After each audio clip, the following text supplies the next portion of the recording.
Okay, next video here, part 2 on the nature of our souls. Okay, so the tapestry, this is what they were telling me last night, and I guess because I keep thinking about it, I should just say it. They told me that, so I was pondering about time, and I was like, I don't get it, like I was saying in the last video. I remember that lifetime was like 17 lifetimes ago, and I know that there was like different lifetimes that happen, and it's just weird how they're saying that it all happens at the same time, but it doesn't seem like it does. And so what they said is that the reason why all of that seems to be that way is because we have the power to change the past by our actions in the future. And so they said that what we can't change in the past is our physical body, because our physical body dies. There's nothing we can change about that part, but our emotional body, our mental body, and our spiritual body are ever changing. And so because of that, we can literally change events in the past based on how we move forward in the future with our emotional, mental, and spiritual bodies. And so something that I know is that some of us that are so all of us are connected to nature. And so some of us have different pieces of our soul who may be like nature. And nature is the garters of the realms. Nature is interdimensional. So in heaven, there's nature. In low vibration world, like this one, there's nature. Every single realm, every single universe has nature, and so nature is like the garters of the realms, and they just, I don't know, somehow it's beautiful and it's wonderful and it's wondrous. And so so my angels told me that I had the very big interest in nature.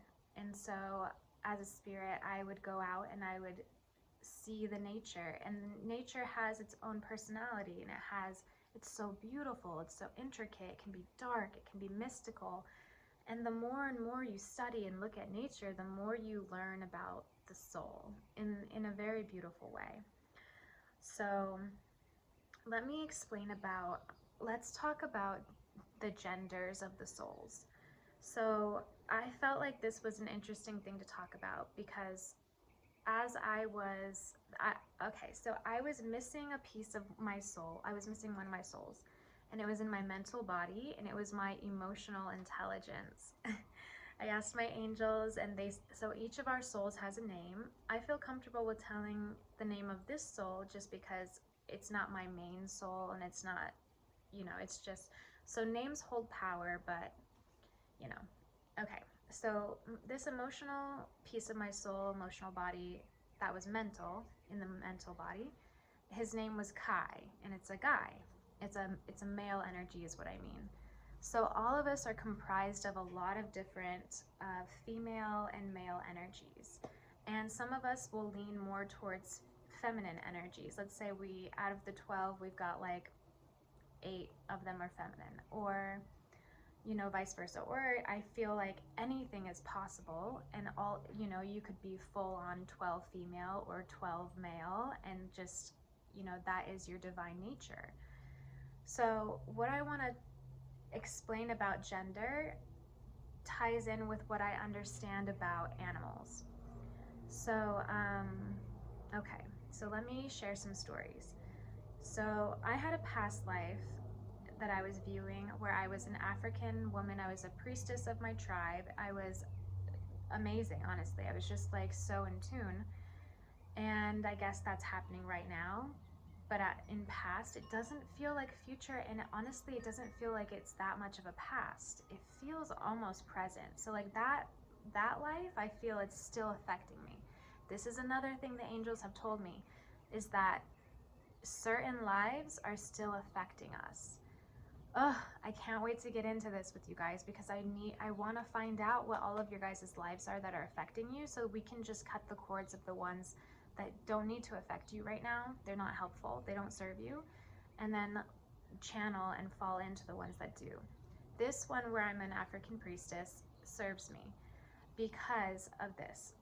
I knew a spirit, a soul, and the spirit is a hyena, and her name is Kibo. Him, her name. Not really a gender for this. So Kibo is just fantastic. Like the Empress energy, just like smart, strong leader. Like, I associate it with she, but they are amazing. Just the most amazing hyena.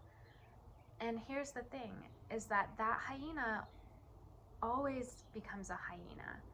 Like, you can choose, I guess, to become a human if you want, but the main beauty of that soul is a hyena soul. And so that is like a totem. That's why when we think of those big whales, I can't remember what I think they're narwhals, and they have this amazing spirit. It's because that is literally their spirit. That is what the extent of their highest self is. And it's a powerful spirit, and it's an amazing spirit, and it's a genderless spirit. It's just there for us to just sit next to and feel the wisdom. It's like a source. So because of that,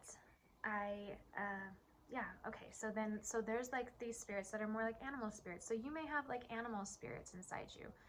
You may have fairies that work with nature. I have that, and when I call this different spirit towards me, I haven't been working on it as much, so you can't see as much of the fairiness inside me. But the more I tap into that, that's like my person on the threshold. That's one of my souls. I start to look different, like thinner in every way, and just more fairy-like. And so, so we have some like female divine feminine souls, like they are patterned after that structure. Some divine masculine souls patterned after that structure. Apparently my emotional intelligence that I was lacking, that's being integrated back into me now that I found out about a past life that I had to heal, is male. So I thought that would be important to know, because I don't know, I guess, because there's a lot of like non-binary and things like that, and I find that very good, because it seems like the aliens all become non-binary, and as we evolve, we're becoming more like them, and then we can evolve better, and maybe this could be like a goddess planet. Like, I'm thinking big over here, goddess and gods, like just amazing and beautiful. So what I want to end this video on, because I feel like I just kind of ran through so many thoughts, but I really want to end this video on the fact that how we want this world to go is a feeling. The feeling is like a raising of vibration. We want to raise the vibration of this world, and that's how we can continue to live happily. So say I need money, of course, but I'm giving all this information out because I don't need money more than I need a world that feels beautiful. And the way we can do that is by sharing this knowledge, understanding it, and then integrating it into us. It's beautiful knowledge. It's important knowledge. Go sit in nature and think about this knowledge and write in a journal, and more will come to you. And I have more videos, and I just can't wait. So I hope you have a good time. I'll probably make another one soon.